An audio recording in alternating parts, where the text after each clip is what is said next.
Hello friends, എല്ലാവർക്കും സ്വാദീസ് learners കോർണറിലേക്ക് സ്വാഗതം. അപ്പോൾ ഇന്ന് നമ്മൾ കാണാൻ പോകുന്നത് കുറച്ച് ക്വസ്റ്റ്യൻസ് ആണ്. അതായത് ഇലക്ട്രിസിറ്റി എന്ന ചാപ്റ്ററിൻ്റെ ബാക്ക് സൈഡിലുള്ള നിങ്ങളുടെ ടെക്സ്റ്റ് ബുക്കിൻ്റെ ബാക്ക് സൈഡിലുള്ള കുറച്ച് ക്വസ്റ്റ്യൻസ് ആണ് നമ്മളിന്ന് സോൾവ് ചെയ്യാൻ പോകുന്നത്. അപ്പോൾ എങ്ങനെയാണ് ക്വിക്കായിട്ട് നമുക്ക് ക്വസ്റ്റ്യൻസ് സോൾവ് ചെയ്യുന്നതെന്നൊന്ന് നോക്കാം.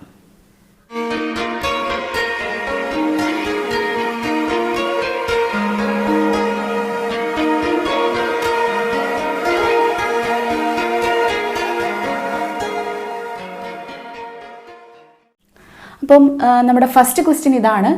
അതായത് R എന്ന് പറയുന്ന റെസിസ്റ്റൻസ് ഉള്ള ഒരു പീസ് വയർ നമ്മൾ എടുക്കുവാണ്.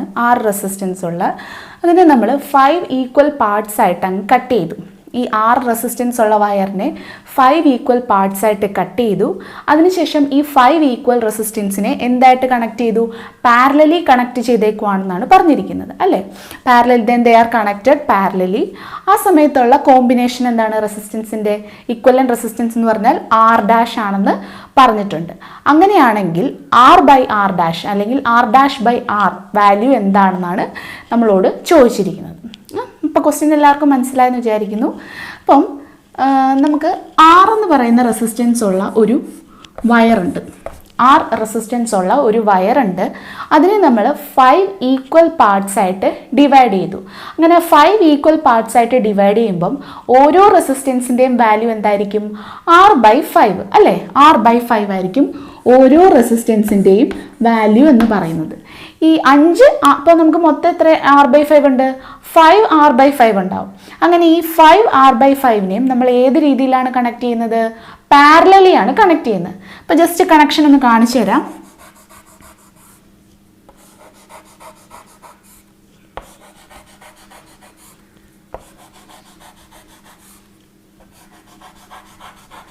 ഓക്കെ, അപ്പം ഇങ്ങനെയായിരിക്കും പാരലൽ കണക്ഷൻ വരിക, അല്ലേ? ഇങ്ങനെയായിരിക്കും പാരലൽ കണക്ഷൻ വരിക. ഓരോ റെസിസ്റ്റൻസിൻ്റെയും വാല്യൂ R/5 ആണ്. അപ്പം നമുക്ക് എങ്ങനെ എഴുതാം? ഓരോന്നും R/5 എന്ന് എഴുതാം. അപ്പോൾ first resistance R/5, second R/5, third R/5, നാലാമത്തെ R/5, അഞ്ചാമത്തെയും R/5. ഇനി ഇതിൻ്റെ പാരലൽ കോമ്പിനേഷൻ വാല്യൂ എന്ന് പറഞ്ഞാൽ R' ആണെന്ന് പറഞ്ഞിട്ടുണ്ട്, അല്ലേ? അപ്പം നമുക്ക് 1/R' കണ്ടുപിടിക്കാനുള്ള ഇക്വേഷൻ അറിയാമല്ലോ. 1/R' equal to equivalent resistance എങ്ങനെയാണ് കണ്ടുപിടിക്കുക? 1/R1 plus 1/R2 plus 1/R3 plus etcetera plus 1/R5, അല്ലേ? അപ്പം ആറിൻ്റെ വാല്യൂ നമുക്കറിയാം. R1, R2, R3, R4, R5 എന്ന് പറഞ്ഞാൽ എന്താണ്? R/5 ആണ്. അപ്പം നമുക്ക് ഓരോന്നിനും ആ വാല്യൂ അങ്ങ് സബ്സ്റ്റിറ്റ്യൂട്ട് ചെയ്ത് കൊടുക്കാം. അപ്പം എങ്ങനെ വരും? 1/R/5 plus 1/R/5 plus 1/R/5 plus ഇങ്ങനെ 5 പ്രാവശ്യം എന്തെഴുതുക? 1/R/5 എഴുതുക. ഇനി ഇതിനെ നിങ്ങൾക്ക് സോൾവ് ചെയ്യാൻ അറിയാലോ. അതായത് ഡിനോമിനേറ്ററിലാണ് ഒരു ഫ്രാക്ഷൻ വരികയെങ്കിൽ അതിനെ നമ്മൾ റെസിപ്രോക്കൽ എടുത്താൽ മതിയാവും, അല്ലേ? അപ്പം 1/R' എങ്ങനെ വരും?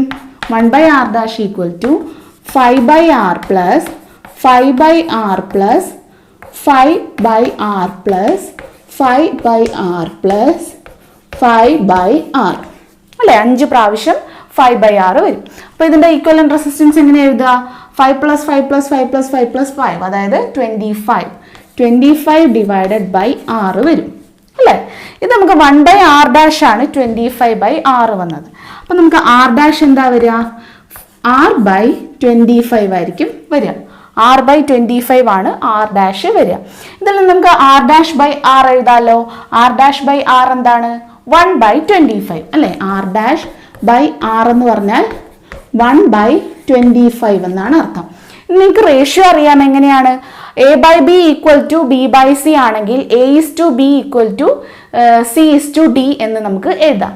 സിമിലർലി നമുക്കിവിടെ R'/R എന്ന് എഴുതുവാണെങ്കിൽ R'/R ഈക്വൽ ടു 1:25 എന്ന് വരും. ഇതാണ് ഇതിൻ്റെ സൊല്യൂഷൻ. അടുത്തൊരു ക്വസ്റ്റ്യൻ നോക്കാം. ക്വസ്റ്റ്യൻ ഇതാണ്. How many 176 ohm resistors are required to connect in parallel such that it carry a current of 5 ampere on connected on 220 volt line? അതായത് 220 വോൾട്ട് ലൈനിൽ കണക്ട് ചെയ്യുമ്പോൾ ഓരോ റെസിസ്റ്റൻസും 5 ആംപിയർ കറണ്ട് ആണ് ക്യാരി ചെയ്യേണ്ടത്. അങ്ങനെയുണ്ടെങ്കിൽ എത്ര 176 ഓം റെസിസ്റ്റേഴ്സ് ആണ് നമ്മൾ പാരലലി കണക്ട് ചെയ്യേണ്ടത് എന്നാണ് ചോദിച്ചിരിക്കുന്നത്. അപ്പം നമുക്ക് തന്നിരിക്കുന്ന ടോട്ടൽ റെസിസ്റ്റൻസിൻ്റെ വാല്യൂ ആണ് 176 ഓം എന്ന് പറയുന്നത്. അത് നിങ്ങൾ മനസ്സിലാക്കുക. നമുക്ക് എഫക്റ്റീവ് റെസിസ്റ്റൻസിൻ്റെ വാല്യൂ ആണ് 176. ഈ 176നെയാണ് നമ്മൾ എത്ര 176കൾ കണക്ട് ചെയ്താലാണ് നമുക്ക് 5 ആംപിയർ കറണ്ട് അവിടെ കൂടെ പാസ് ചെയ്യേണ്ടത് എന്ന് നോക്കണം. മനസ്സിലായോ? അപ്പോൾ ഇവിടുത്തെ വോൾട്ടേജ് എത്രയാണ്? എത്ര വോൾട്ടേജിലാണ് നമ്മൾ കണക്ട് ചെയ്യുക? 220 വോൾട്ടിലാണ് കണക്ട് ചെയ്യുക. അങ്ങനെയെങ്കിൽ ഓരോ റെസിസ്റ്റൻസും ക്യാരി ചെയ്യുന്ന കറണ്ട് എത്രയായിരിക്കണം? അല്ലെങ്കിൽ ടോട്ടൽ കറണ്ട് അവിടെ കൂടെ ഫ്ലോ ചെയ്യുന്ന ടോട്ടൽ കറണ്ട് എന്ന് പറഞ്ഞാൽ എത്രയായിരിക്കണം? 5 ആംപിയറും ആയിരിക്കണം. അപ്പോൾ current I equal to 5 ampere. നമുക്ക് ഓംസ് ലോ പ്രകാരം നമുക്ക് എങ്ങനെ അറിയാം? V equal to I into R ആണെന്ന് നമുക്ക് അറിയാം അല്ലേ? ഇനി നമുക്ക് ഇതിൽ നിന്ന് ആറിനൊരു വാല്യൂ നമുക്ക് കിട്ടും. R equal to V by I നമ്മൾ ചെയ്താൽ ആറിനൊരു വാല്യൂ നമുക്ക് കിട്ടും. അത് നോക്കാം എത്രയാണ് വരികയെന്ന്. 220 ഡിവൈഡഡ് ബൈ 5 നമ്മൾ ഡിവൈഡ് ചെയ്യുക. അപ്പം നമുക്ക് വരുന്ന വാല്യൂ എന്ന് പറഞ്ഞാൽ 44 ഓം ആണ്. 44 ഓം ആണ് നമ്മുടെ ഇഫക്റ്റീവ് റെസിസ്റ്റൻസ് വരേണ്ടത്. ഇഫക്റ്റീവ് റെസിസ്റ്റൻസ് ആണ് ഈ 44 ഓം എന്ന് പറയുന്നത്. അപ്പോൾ ഇഫക്റ്റീവ് റെസിസ്റ്റൻസ് പാരലലി കണക്ട് ചെയ്യുമ്പം ഇഫക്റ്റീവ് റെസിസ്റ്റൻസ് ആണ് 44 ഓം വരേണ്ടത്. ഓരോ റെസിസ്റ്റൻസിൻ്റെയും വാല്യൂ 176 ആയിരിക്കണം അല്ലേ? ഓരോ റെസിസ്റ്റൻസിൻ്റെയും വാല്യൂ 176 ആയിരിക്കണം. ഇഫക്റ്റീവ് റെസിസ്റ്റൻസ് 44 ഓമും വരണമെങ്കിൽ എത്ര റെസിസ്റ്റൻസ് കണക്ട് ചെയ്യണമെന്നാണ് നമുക്ക് ചോദിച്ചിരിക്കുന്നത്. അപ്പോൾ നമുക്ക് പാരലലി ആണല്ലോ കണക്ഷൻ വരിക. അപ്പോൾ പാരലലി നമുക്ക് R ഇഫക്റ്റീവിൻ്റെ വാല്യൂ ഓരോന്നും 176 ആണെങ്കിൽ R ഇഫക്റ്റീവിൻ്റെ വാല്യൂ നമുക്ക് കണ്ടുപിടിക്കാൻ ഒരു ഇക്വേഷൻ ഉണ്ട്, R ബൈ N അല്ലേ? R ബൈ N ആണ് R ഇഫക്റ്റീവ് എന്ന് പറയുന്നത്. അതിൽ നമുക്ക് ഇഫക്റ്റീവ് റെസിസ്റ്റൻസ് നമുക്ക് അറിയാം എത്രയാ? 44 ആണ്. R എന്ന് പറഞ്ഞാൽ നമ്മുടെ 176 ഓം ആണ്. അപ്പോൾ നമുക്ക് N കണ്ടുപിടിക്കാൻ എന്ത് ചെയ്യണം? N equal to R by R effective. N equal to R by R effective ചെയ്താൽ മതി. Rന്റെ വാല്യൂ നമുക്കറിയാം 176 ആണ് R എന്ന് പറയുന്നത്. ഡിവൈഡഡ് ബൈ 44 ചെയ്യാം. അപ്പൊ ഇതിന്റെ വാല്യൂ വരുന്നത് എത്രയാ?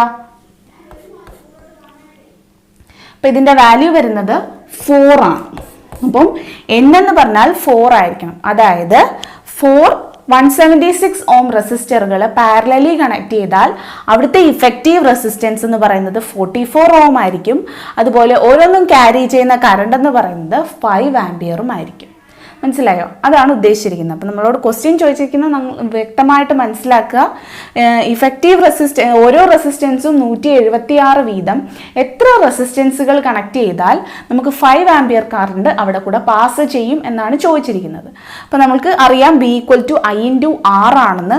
അതിൽ നിന്ന് നമുക്ക് R ഇഫക്റ്റീവിൻ്റെ വാല്യൂ നമുക്ക് കിട്ടും. R ഇഫക്റ്റീവ് കിട്ടുക 44 ഓം ആണ്. അങ്ങനെ ഇഫക്റ്റീവ് വാല്യൂ 44 കിട്ടണമെങ്കിൽ എത്ര നമ്പർ ഓഫ് 176 ഓം റെസിസ്റ്ററുകൾ കണക്ട് ചെയ്യണമെന്ന് നോക്കണം. അപ്പം നമുക്ക് N equal to R by R എഫക്റ്റീവിൽ നമ്മൾ സബ്സ്റ്റിറ്റ്യൂട്ട് ചെയ്ത് കൊടുക്കുക. അപ്പം നമുക്ക് Nൻ്റെ വാല്യൂ 4 ഓം ആണ് കിട്ടുക. നിങ്ങൾക്ക് ഇത് കറക്റ്റ് ആണോ എന്ന് ചെക്ക് ചെയ്യാം. കാരണം Nൻ്റെ വാല്യൂ 4 ആണ് അല്ലേ? അപ്പം 176 ഡിവൈഡഡ് ബൈ 4 ചെയ്താൽ എത്ര? നമുക്ക് 44 കിട്ടും.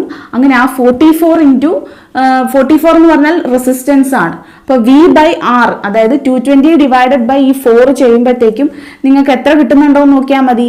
ഈ 5 ആംപിയർ കറണ്ട് കിട്ടുന്നുണ്ടോ എന്ന് നോക്കിയാൽ മതിയാവും. അങ്ങനെ നിങ്ങൾക്ക് കറക്റ്റ് ആണോ എന്നും ചെക്ക് ചെയ്യാൻ പറ്റും. അപ്പോൾ ഇങ്ങനെയുള്ള കുറേ പ്രോബ്ലംസ് വർക്കൗട്ട് ചെയ്യാൻ ശ്രമിക്കുക. അപ്പം ഇതുപോലുള്ള കുറേ ടെക്സ്റ്റ് ബുക്ക് പ്രോബ്ലംസ് ഒക്കെ ഉണ്ട്, അതൊക്കെ വർക്കൗട്ട് ചെയ്യാൻ ശ്രമിക്കുക. അപ്പം നിങ്ങൾക്ക് ഈ പ്രോബ്ലം മനസ്സിലായെന്ന് വിശ്വസിക്കുന്നു. അടുത്തൊരു ക്വസ്റ്റ്യൻ നമുക്ക് നോക്കാം. വിച്ച് യൂസസ് മോർ എനർജി അല്ലേ? ഏതാണ് കൂടുതൽ എനർജി യൂസ് ചെയ്തിരിക്കുന്നതെന്നാണ് പറഞ്ഞിരിക്കുന്നത്. അപ്പം നമുക്കൊരു TV-യുടെ റേറ്റിംഗ് തന്നിട്ടുണ്ട്. TV 1 മണിക്കൂറിൽ വർക്ക് ചെയ്യുന്നതാണ്. അതുപോലെ 1200 വാട്ട്സ് ഉള്ള ഒരു ടോസ്റ്ററും ഉണ്ട്. അതെത്രയാ? 10 മിനിറ്റ്സിൽ വർക്ക് ചെയ്യുന്നതുമാണെന്നാണ് പറഞ്ഞിരിക്കുന്നത്. അങ്ങനെയാണെങ്കിൽ ഇതിൽ രണ്ടിലും ഏതാണ് എനർജി കൺസ്യൂം ചെയ്യുന്നത് കൂടുതൽ? അതാണ് നമുക്ക് നോക്കേണ്ടത്.